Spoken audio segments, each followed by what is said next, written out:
안녕하세요. 40대 초반에 홀로서기에 성공한 평범한 여성입니다. 팔이 안으로 굽는다는 말 알고 계신가요? 보통 자기 가족을 두둔할 때 쓰는 말인데요. 오늘 그 때문에 패가망신한 시댁에 대한 사연을 여러분에게 들려드릴까 해요.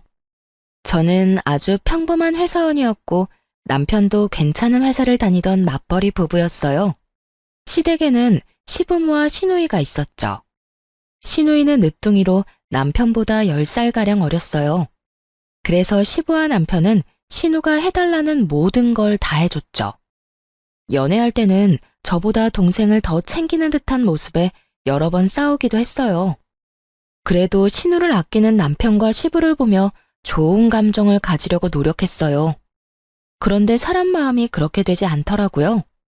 알고 보니 시누가 상당히 영악한 아이였거든요. 저희가 결혼할 때만 해도 고등학생이던 신우는 결혼 3년 차에 대학생이 되었어요. 제가 사는 지역에 있는 대학에 입학했다고 하더라고요. 시댁에서 멀어서 자취 이야기가 나오고 있었어요. 극성스럽게도 남편과 시부는 신우가 혼자 살도록 놔두지를 못했어요. 여보, 동생 우리 집에서 대학 다니면 안 될까? 계속 있는 건 아니고 주말에는 본가에 보낼 거야.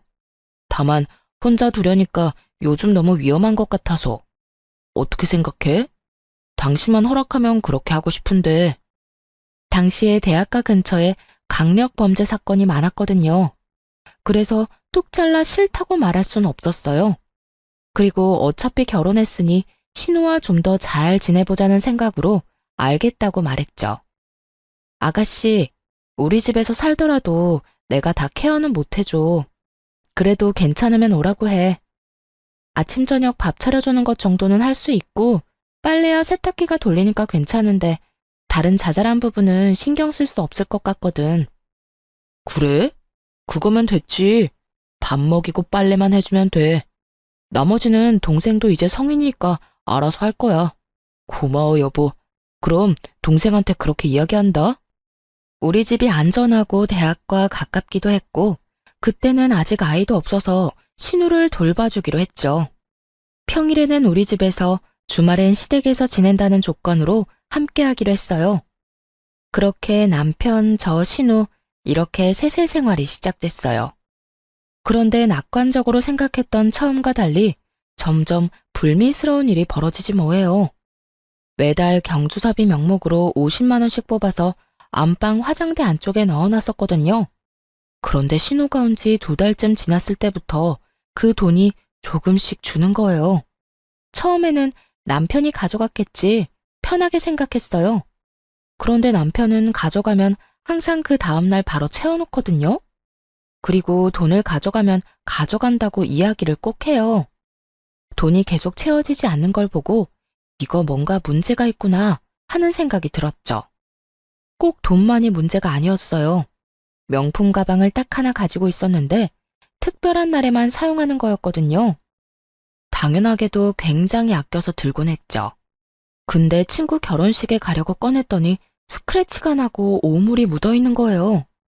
그렇게 썼을 리가 없어서 이상하다 싶었는데 웬걸 다음에 쓰려고 봤을 때 더 스크래치가 많아진 거 있죠? 그때 직감했죠. 지금 이 가방을 누가 나 몰래 쓰고 있구나 하고요. 여자 가방을 저 외에 쓸 사람이 이 집에 누가 있겠어요. 그래서 나를 잡고 신우와 남편이 있는 곳에서 말하기로 했어요.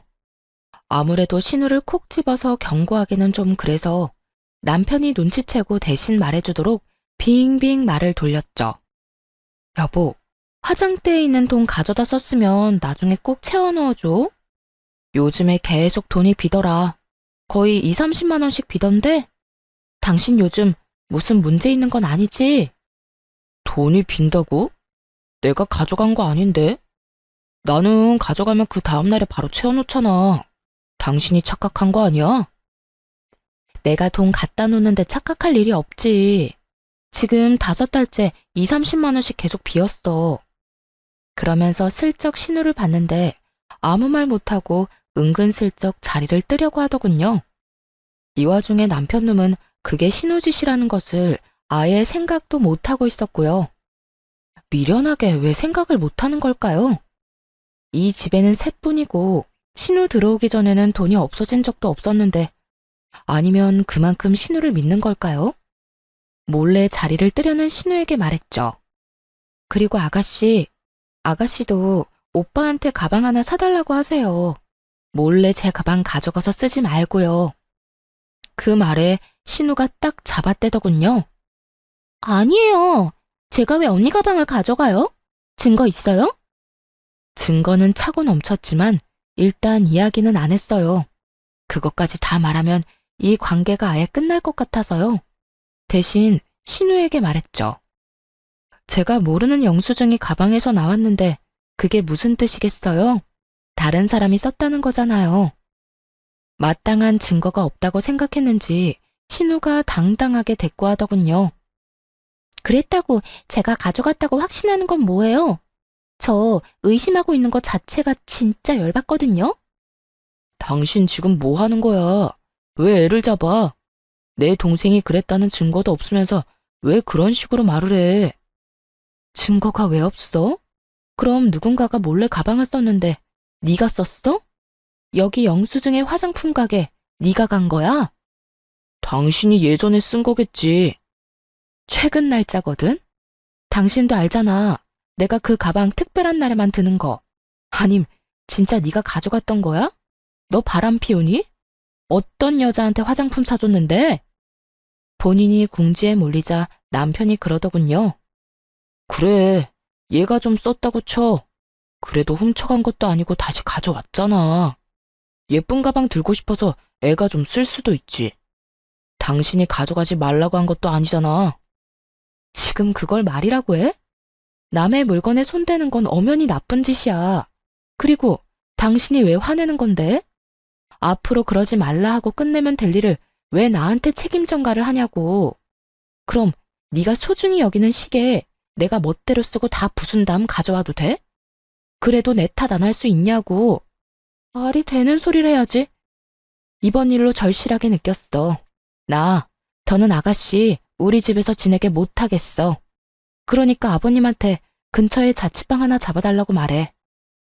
너 진짜 이기적이다. 차갑고 정도 없어.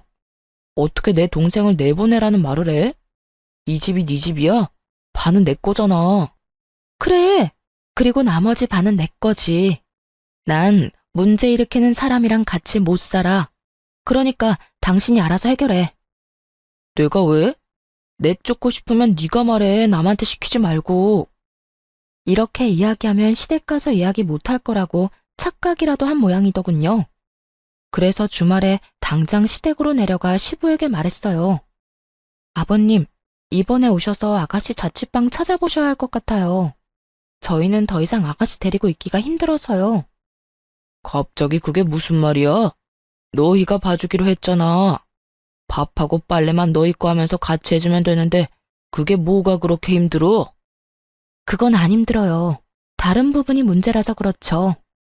뭐가 문제인데 그래? 이런 말 드리기 좀 그렇지만 아가씨가 저희 집 물건을 좀 함부로 써요. 제 물건 함부로 가져다 쓰는 건 그렇다 칠게요. 더 큰 문제는 매달 저희가 경조사 비용으로 빼놓은 돈까지 가져간다는 거예요. 아빠, 나는 그런 적 없어. 새언니가 아무 증거도 없으면서 나 모함하는 거야. 네가 돈 다른 데다 두고 착각한 거 아니냐?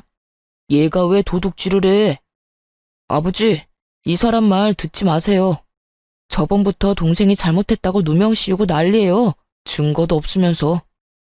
증거가 왜 없어? 시댁 가족들 다 모인 자리에서 바로 홈캠에 찍힌 영상을 보여줬어요. 거기엔 신우가 제 가방을 들고 나가는 장면, 안방에서 나오면서 돈을 지갑에 갈무리하는 장면까지 싹 다 찍혀 있었어요. 그걸 보자 신우를 도둑으로 몰고 간다며 탓하던 사람들 모두 입을 다물었죠. 그리고 신우는 똥 씹은 표정을 하고 있더군요. 너 당장 그 집에서 나와라. 아빠, 나 잘못한 거 없어. 그거 쓰면 안 되는 건지 몰랐던 거라고. 그리고 돈 가져간 건 용돈이 좀 적어서 그런 거지. 그래서 다음 달부터 알바하려고 생각했어. 진짜야. 시끄러워. 지금 동영상에 네 행동이 다 나왔는데 변명은 무슨 변명이야? 아무 말 하지 말고 오늘 가서 짐 다 챙겨 나와. 시부가 단호하게 신우에게 말했어요. 그렇게 저희 셋은 다시 집으로 향했죠. 그런데 집으로 가는 내내 남편이 구시렁대는 거예요. 당신 진짜 어이없다. 어떻게 애를 상대로 이렇게까지 할 수가 있어? 애가 불쌍하지도 않아? 어떻게 부모님 보는 앞에서 무안을 주고 궁지에 몰아넣을 수가 있냐고. 남편이 편들자 뒤에서 신우가 눈물을 훌쩍훌쩍 짜더군요. 참, 눈물을 흘려야 하는 사람이 누군데. 매달 30만 원씩 돈 비어도 5달을 참아주고 아끼는 가방에 흠집이 나도 눈 감아줬더니 말하는 꼴 보세요. 왜 남편한테 저런 이야기를 듣고 있어야 하는지 정말 이해가 안 갔죠. 당신은 내가 잘못했다고 생각하는 거야?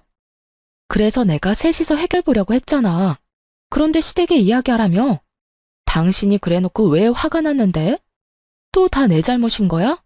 말해봐. 돈 빈 거 채워넣은 것도 나고 아끼던 가방 하나 잃게 생긴 것도 나야. 이 집에서 제일 잃은 게 많은 사람은 난데 왜 화를 내면 안 돼? 그리고 잘못을 했으면 잘못했다고 인정을 해야지. 그럼 깔끔하게 끝날 일이잖아. 그걸 못해서 가족들 앞에서 창피를 당한 게 어디 내 탓인가? 당신이며 시부모님이며 애를 오냐오냐 키우니 이러지. 애가 무슨 짓을 해도 혼 안 날 거라 믿고 저렇게 나쁜 짓을 하잖아. 잘못된 걸 알려주지 않고 두둔만 하는 당신이랑 아버님이 제일 잘못됐다고 봐. 분명히 나중에 문제될 거 뻔한데 당신 가족들만 모르잖아. 당신이 그렇게 잘났어? 남 잘못한 거 콕콕 집어주면서 무안하게 만드는 건 잘하는 일이야? 동생한테 잘 이야기해서 해결할 수도 있는 일을 왜 이렇게 크게 버리는 거야? 그리고 돈은 이제 현금으로 놔두지 마. 돈이 보이니까 애한테 가져가고 싶은 마음이 생기는 거잖아. 넌 불안한 마음도 안 들어? 네 동생한테 그 정도 자제력도 없다는 거야. 눈에 보이는 돈 갖고 싶다고 가져가면 직장에서는 어떨 것 같아? 잘 좀 생각해라. 진짜로 네가 네 동생 앞날 생각하면 따끔하게 야단쳐야 하는 거야. 지금 나한테 이럴 게 아니라.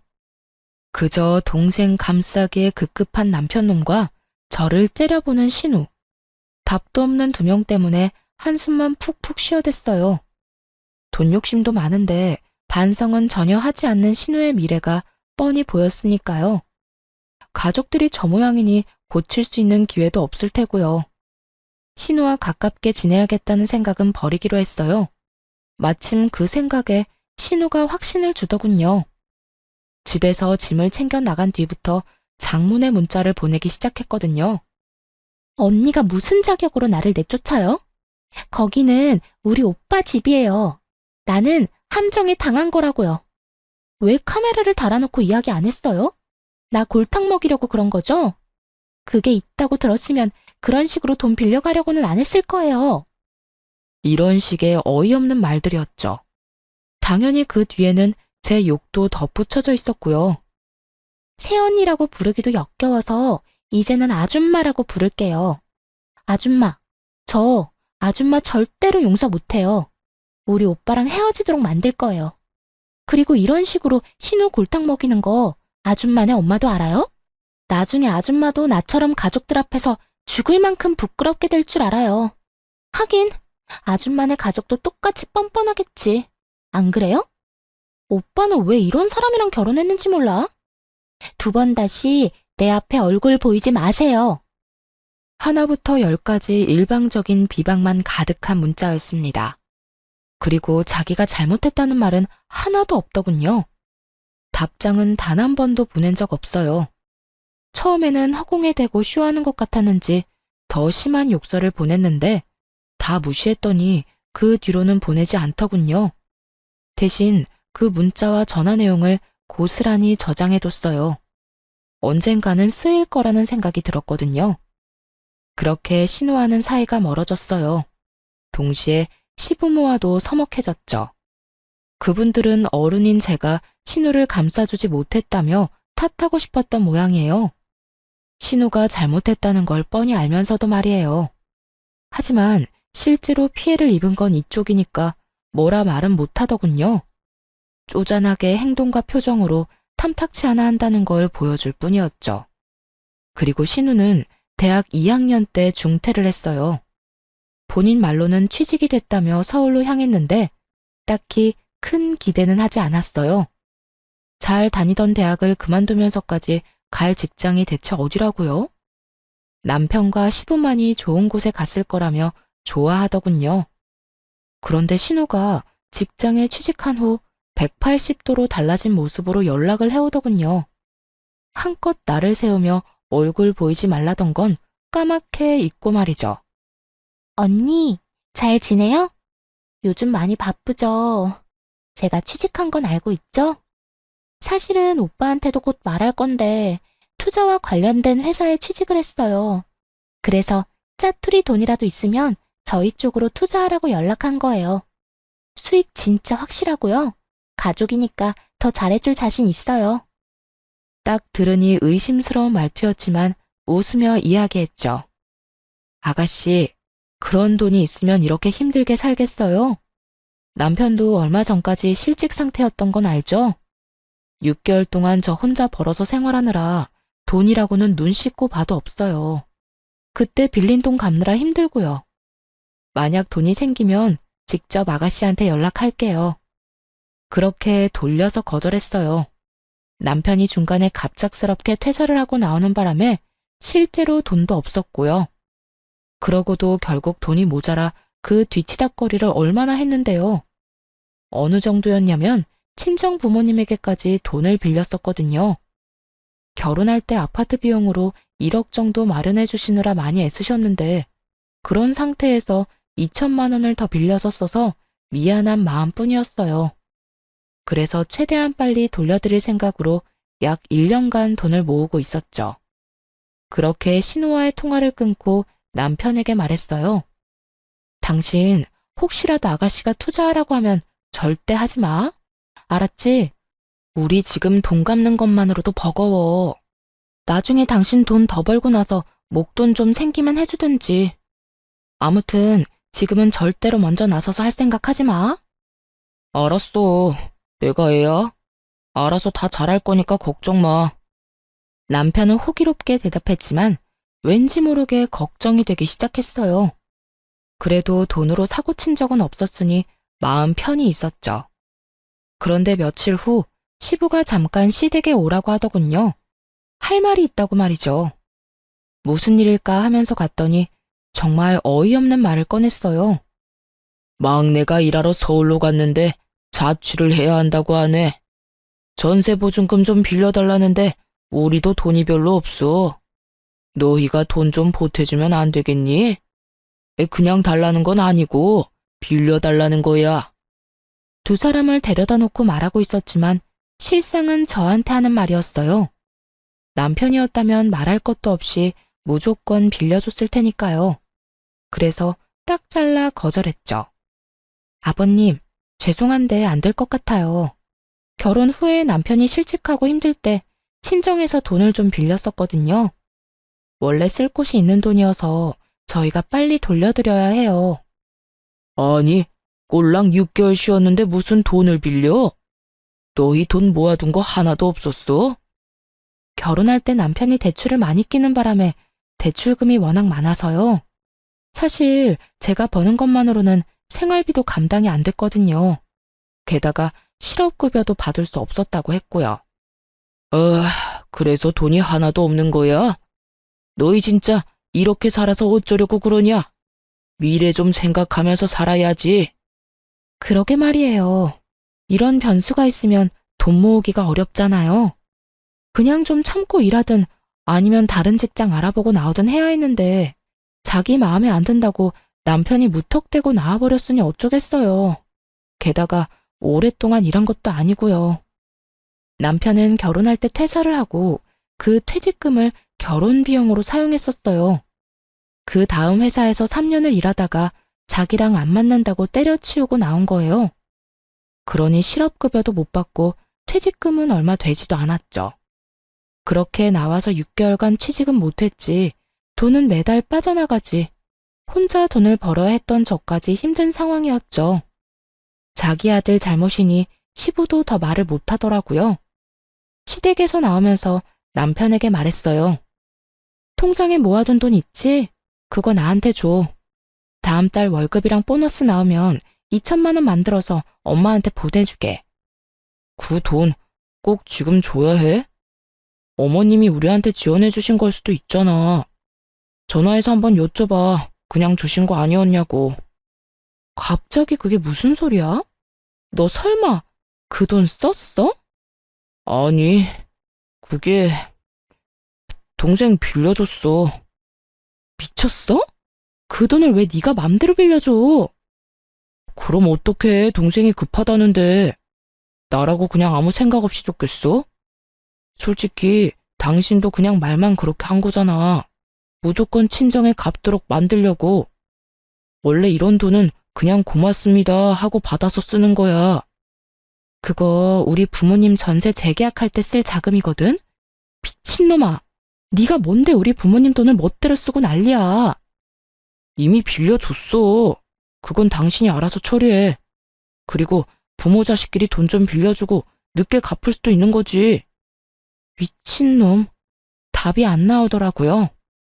너무 열받아서 그 다음날 연차 쓰고 집에 와서 뭘 했는 줄 아세요?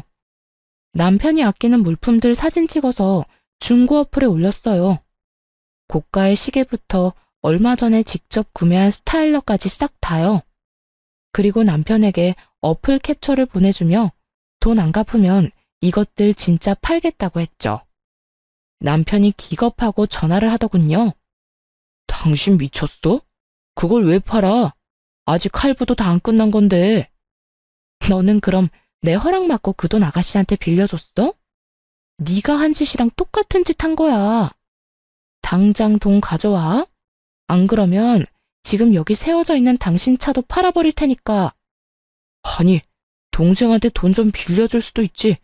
다른 데 쓰는 거 아니고 전세 보증금이라잖아. 사람이 왜 이렇게 못났어? 그럼 당신은 우리 엄마 아빠 책임질 거야? 전세 재계약 못해서 길거리에 나앉으면 책임질 거냐고. 이쪽도 생계가 걸린 문제야. 아가씨 도와줄 돈 없으면 대출을 받든가 하지. 왜 친정돈을 건드리는 건데? 내가 책임지면 되잖아. 거짓말인 거 다 알아. 전세 계약금을 누가 2천만 원이나 올려받아? 장인 장모가 그 집에서 얼마나 사셨는데 말이 되는 소리를 해야지. 네가 친정에 돈 갚아주고 싶어서 그러는 거지? 네가 책임진다고? 그래, 그렇게 되면 책임진다고. 그러니까 내 물건들 팔 생각 절대 하지 마. 어쨌든 돈은 절대 못 돌려준다 이 말이지? 대신에 책임진다고. 뻔뻔한 남편의 말에 너무 열받았어요. 책임지겠다? 말은 누가 못해요. 그래서 친정 부모님한테 우리 집으로 들어오시라고 했어요. 전세 재계약 기간이 2달 정도 남긴 했는데 그 전에 돈을 돌려받아야 하잖아요. 부모님이 집으로 오시니 남편놈 얼굴이 가관이더군요. 당장 들어오실 줄은 생각도 못했던 것 같더라고요. 책임진다며. 앞으로 2달 안에 돈 안 주면 이렇게 계속 살 거야. 얼굴 좀 보고 익숙해지라고 부모님 불렀어. 아이고, 이서방. 잘 부탁하네. 빌려간 돈만 돌려주면 우린 다시 돌아갈 거니까 너무 걱정은 말고. 자네가 어련히 다 알아서 잘하게 했지. 그렇지 않은가? 친정아버지 말에 남편놈이 열받아서 저를 끌고 밖으로 나가더군요. 당신 미쳤어? 장모님이랑 장인어른을 여기 데려오면 어떡해? 책임진다며. 돈 안 갚는 대신에 책임진 데서 모셨어. 당신 말대로 했는데 뭐가 문제야? 아, 당신 진짜 너무한다. 동생한테 빌려준 게 그렇게 고가웠어? 이해해줄 때도 됐잖아. 난 이해 못하겠으니까 혼자서나 이해하시고요. 돈이나 다시 달라고 해. 허락도 없이 남의 돈으로 선심 쓴 주제에. 돈 넘지 마. 너 이 돈 받아가면 우리 이혼이야. 아무리 그래도 이건 좀 아니지. 나도 여태 많이 참았어. 네가 내 욕하고 우리 집 무시한 거 모를 줄 알았어? 이미 동생한테 이야기 다 들었거든. 그나마 당신이 우리의 엄마라서 여태 참았던 것뿐이야. 맹세코 신우에게 그런 이야기를 한 적 없어요. 솔직히 하고 싶은 말은 너무도 많았지만 참은 거죠. 남편 욕이 제 얼굴에 침 뱉는 것밖에 안 된다는 걸 아니까요. 그래서 친구나 가족한테 말도 못하고 끙끙 앓을 수밖에 없었어요. 게다가 사이가 나빠서 연락도 안 했던 신우한테 그런 이야기를 했다? 신우 연락은 무시하면 무시했지 누가 붙잡고 미주알 고주알 이야기한대요? 그러고 싶은 마음조차 없었는데 이런 말을 들었다 하니 참 웃긴 일이었죠. 신우가 없는 말 만들어가며 이간질 시킨 게 분명해 보였어요. 한창 욕이 가득한 문자 보내던 때 이혼시키겠다고 으름장을 놓았었잖아요. 그런데 그게 오해라고 남편 놈을 설득시키고 싶은 마음이 없어졌어요. 오히려 제 쪽에서 이혼 이야기를 꺼내고 싶었거든요. 이렇게 살다간 진짜 화병으로 죽는 게 아닐까 하는 생각이 들었으니까요. 그래? 그럼 증거 가져와. 나도 증거 모아서 이혼 소송할 테니까 어디까지 가나 한번 해보자고. 그러자 남편이 입술을 깨물며 눈을 질끈 감더군요. 자기는 진심이 아니고 홧김에 그냥 한 말이었다는 양 말이죠. 진짜 이혼하겠다고? 미쳤어? 와, 이젠 부정도 안 한다 이거지? 알았어. 소송하자면 누가 무서워할 줄 알고? 그렇게 치열한 이혼 소송에 들어갔어요. 정말 피말리고 힘든 시간들이었어요. 최대한 많은 권리를 가져오려고 얼마나 노력을 했는지. 집 살 때 낸 돈, 친정에서 빌린 돈, 위자료, 양육권의 친권까지 하나도 놓치지 않고 챙기느라 정말 힘들었어요. 그나마 다행이었던 건 그걸 다 챙길 수 있었다는 거였죠. 사실 증거는 차고 넘쳤거든요. 신우가 저를 무시하고 욕한 문자는 수두룩했지만 제가 시댁을 욕하고 무시했다는 문자는 전혀 없었으니까요. 하지도 않은 일에 증거가 있을 수는 없었으니 당연한 결과였죠. 그렇게 남편과는 깨끗하게 이혼했어요. 받아낸 돈과 친정 전세금을 합쳐서 도시 외곽에 전원주택을 사서 들어갔어요. 아이는 부모님과 함께 키우며 제가 버는 돈의 반을 들여 생활했고요. 혼자 벌어서 네 사람이 먹고 살아야 했지만 그럭저럭 살만했어요. 부모님 앞으로 나오는 연금도 있었고 집 대출금도 없었으니까요. 또 부모님이 애를 봐주니 야근을 할 수 있게 돼서 야근 수당도 톡톡히 챙겼죠. 부모님에게는 항상 죄송한 마음이었어요. 대신 그만큼 잘해드리려고 함께 여행도 자주 가고 맛있는 식사도 대접해드렸죠. 오히려 남편과 있을 때보다 더 마음 편하게 살 수 있게 됐어요. 그런데 이혼 후 몇 달이 지난 어느 날 회사 앞에 전신우가 찾아왔더군요. 떡하니 앞에서 기다리는 모습을 보고 당황했어요. 저한테 관심이 없어서 어디에서 일하는지도 모를 줄 알았거든요. 전신우 얼굴 보자마자 전 남편에게 문자를 보냈죠. 우리 회사 앞에 신우 와 있다고 무슨 일로 왔는지 아냐고 말이죠. 솔직히 제 얼굴을 보러 왔다고 생각하지는 않았어요. 지나가는 길에 우연히 마주치기도 싫은 사이니까요. 그런데 눈이 마주치자 전신우가 다가와 인사를 하더군요. 오랜만이에요. 잠깐 이야기할 수 있어요? 그렇게 말하며 회사 근처 카페로 가자고 했어요. 카페 안으로 들어가자 전 남편에게 전화가 오더군요. 왠지 찜찜해 전화를 받아서 대답은 하지 않고 휴대전화를 탁자 위에 올려뒀어요. 그러자 전신우가 먼저 말을 꺼냈어요. 언니, 이혼하니까 어때요? 혼자서 애 키우면서 돈 버니까 힘들죠? 그런 말 하려고 나 불렀니? 그건 아니고 오빠가 제 부탁 들어줘서 이혼한 거 혹시 알고 있어요?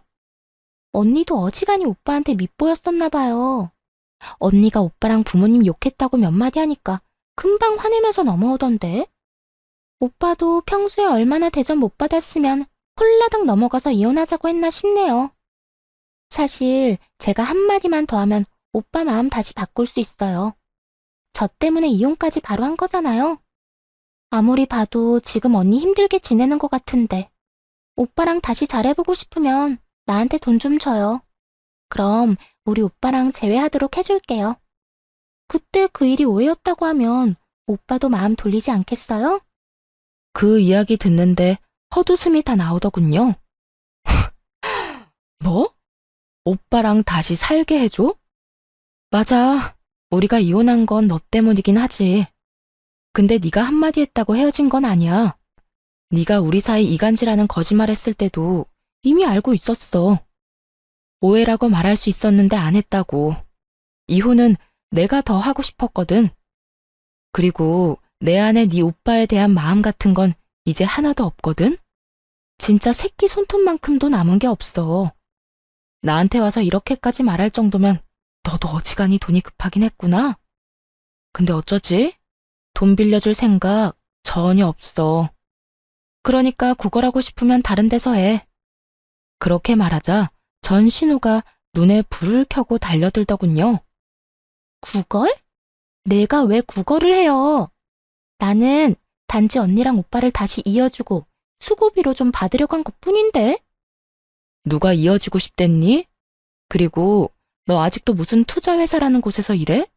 그때 엄청 좋은 데로 가지 않았어? 네 말대로 투자해서 돈 많이 벌었을 텐데 이건 무슨 상황이야? 할 일도 없이 이혼한 오빠 전처 찾아와서 어이없는 말이나 하고 뭐 하는 거냐고. 그건 언니가 상관할 일이 아니죠. 지금 나보다 언니가 더 급한 거 아니에요? 내가 얼마나 돈 많이 버는지는 알아요? 아무것도 모르면서 입 놀리지 마요. 그래. 그런데 나한테까지 와서 돈 달라고 하는 거 보니까 다 알겠네. 어디 또 무슨 이상한 다단계 회사에 걸렸겠지. 지금 본전도 못 찾고 넣기만 하고 있나 봐.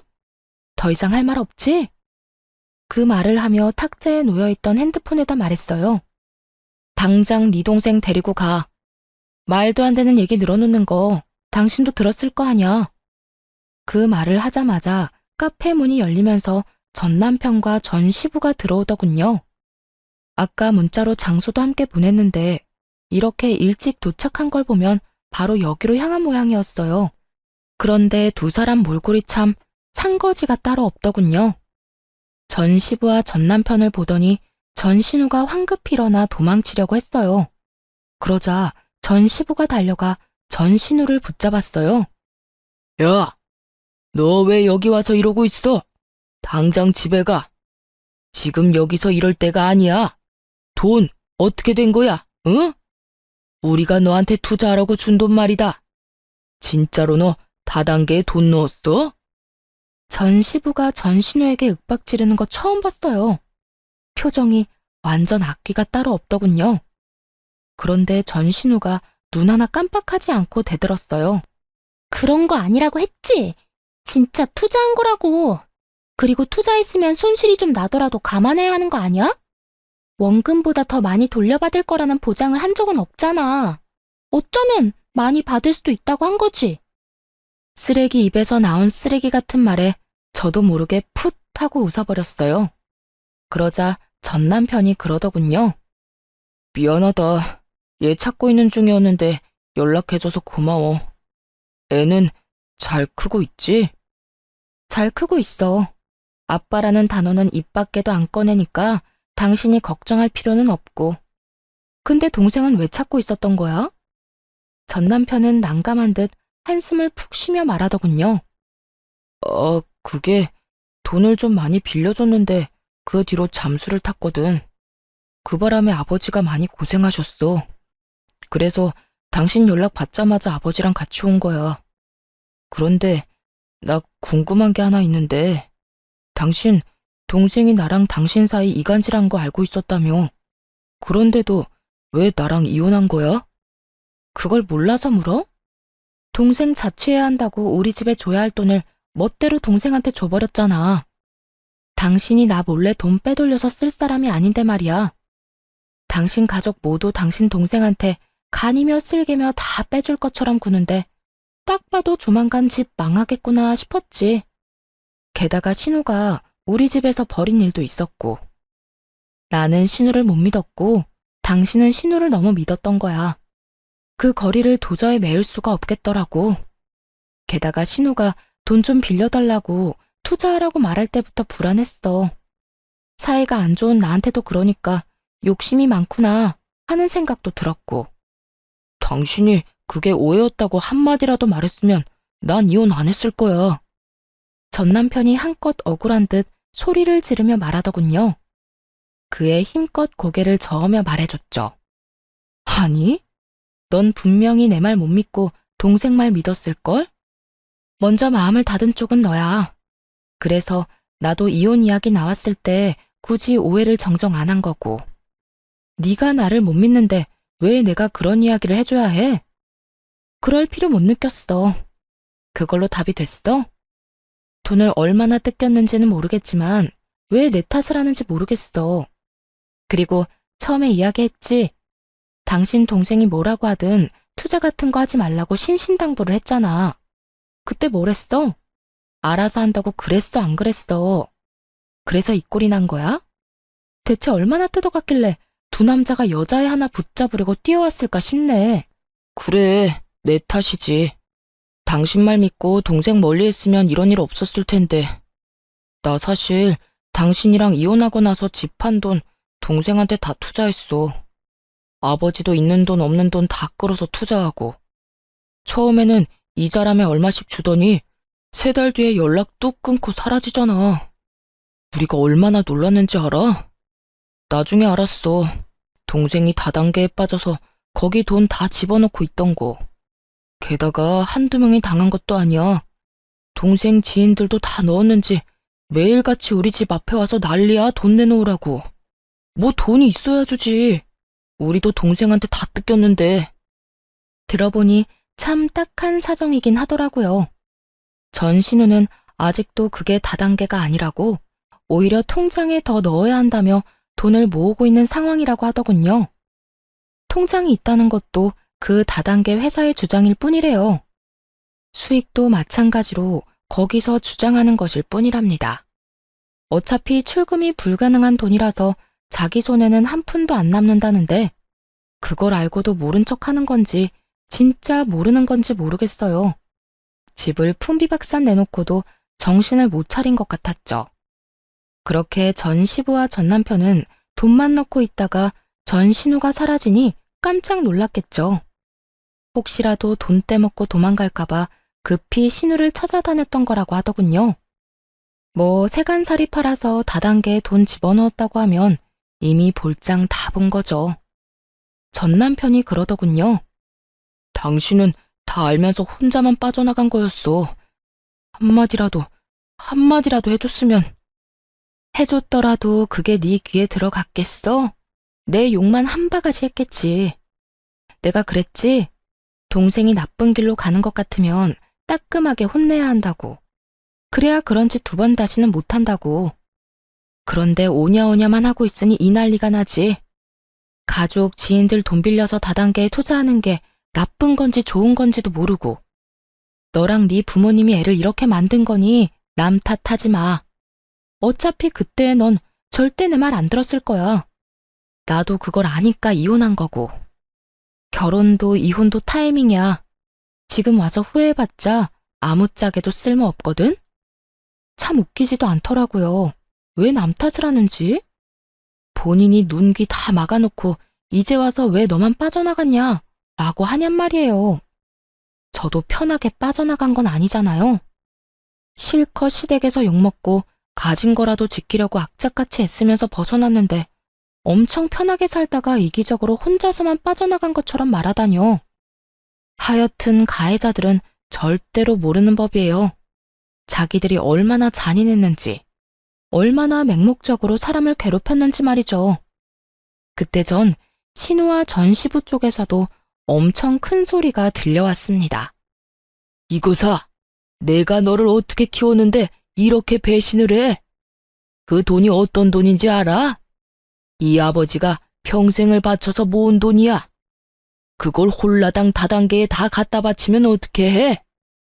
이제 나한테, 아니, 너한테도 남은 거 없어. 왜 남은 게 없어? 지금 당장 출금 안 되는 것 뿐이라니까. 그리고 이미 넣은 돈으로 이렇게 호들갑 좀 떨지 마. 돈 나오면 준다니까. 그 돈이 언제 나올 줄 알고. 그리고 네가 또 돈을 넣으려니 하는 말 아니냐? 이제 그만해라. 이제라도 다 포기하고 네 인생 살아. 한 달 일하고 월급 받으면서 평범하게 돈 벌어. 너 이런 식으로 하다간 진짜 끝장이야. 그렇게 벌어서 언제 돈을 모아. 힘들게 일해서 푼돈 버는 거 난 못해. 아빠나 오빠나 그렇게 하든지. 쉬운 방법이 있는데 왜 어려운 길로 가? 그리고 나 돈 많다고. 내 계좌에 얼마나 많이 들었는지 보여줄까? 전신우는 절대로 그게 다단계가 아니라고 생각하는 것 같더라고요. 하긴 다단계에 빠진 사람이 쉽게 인정하지는 않겠죠. 사이트 터지고 피해자들이 여기저기 나타나면 그제야 당했다는 걸 알 테니까요. 그 전에는 아무리 주변 사람들이 이야기해줘도 안 믿는데요. 그저 돈 잘 버는 자기를 시기해서 하는 말이라고만 생각한다고 하더라고요. 그렇지만 전신우는 피해자인 동시에 가해자잖아요. 그러니 주변에서 아무리 말해도 듣지 않는 거겠죠. 죽었다 깨어나도 자기가 잘못했다는 걸 인정하고 싶지 않을 테니까요. 그렇게 돈이 많으면서 왜 사람들 만나서 돈을 빌려 이거 사? 그거 다단계야. 돈 절대 못 받는 거. 대학까지 가서 공부한 애가 왜 그걸 몰라? 중졸인 이 아빠도 아는 사실을. 너 지금 여기 와서 이럴 상황 아니야. 우리 집에 빚쟁이들이 얼마나 많이 찾아왔는지 알아? 지금 우리더러 돈 내놓으라고 네 가족이니까 책임지라고 아우성이야. 그건 어떻게 할 거야? 아, 몰라. 아빠랑 오빠가 어떻게든 해결해. 이제까지 문제 일으켜도 알아서 다 해결해줬잖아. 이번에도 그렇게 하면 되지. 뭐가 그렇게 큰일인데? 하던 대로 하라고 하던 대로. 그리고 나도 여기 온 거 그 사람들한테 돈 돌려주려고 그런 거야. 언니한테 돈 받아서 메꿔주려고 한 거라고. 근데 오빠는 도대체 뭘 어떻게 했길래 이렇게 정이 뚝 떨어지도록 만든 건데? 언니한테 뭐 여지라도 남겨놨어야 이용을 하든 말든 하지. 우와, 지켜보는데 머리가 다 아프더라고요. 쓰레기도 이런 쓰레기가 없었죠. 민폐갑, 진상대마왕, 이런 단어들이 절로 생각날 만큼 전신우의 행동은 민폐와 진상 그 자체였어요. 게다가 제 돈으로 빚쟁이들 돈 메워주려고 했다뇨. 그 빌어먹을 발상은 어디서 나오는 건지, 그리고 전남편과 이간질하려고 그렇게 애썼으면서 도리어 지금은 자기 오빠에게 왜 여지를 남겨두지 않았냐는 소리까지 하더군요. 필터 없이 더러운 생각을 입 밖으로 내는 전신우를 보며 전남편에게 말했죠. 참 잘 키웠다, 잘 키웠어. 만족하지? 너랑 네 부모님이 애 저렇게 만든 거야. 여동생이 싼 똥 열심히 치워봐. 직접 그런 미래를 만들었으니까. 너랑 이혼해서 정말로 마음이 놓인다. 안 했으면 어쩔 뻔했어? 이런 꼴을 나한테 보이면서 내 탓을 해? 너 양심은 있어? 내가 볼 때 저 정도면 병이야. 정신병원 입원이라도 알아봐야 하는 거 아니야? 하긴 말 안 해도 네가 잘 알아서 하겠지. 난 상관없는 사람인데 신경 쓸 필요는 없지. 전 남편은 쪽팔린 듯 고개를 숙이고 손바닥으로 연신 마른 세수만 하고 있더군요. 그런 아수라장을 두고 밖으로 나가며 전 남편과 전 신우에게 경고했어요. 이런 식으로 한 번만 더 찾아오면 만나주지 않고 경찰에 신고부터 할 거야. 그러니까 앞으로 연락하지 마.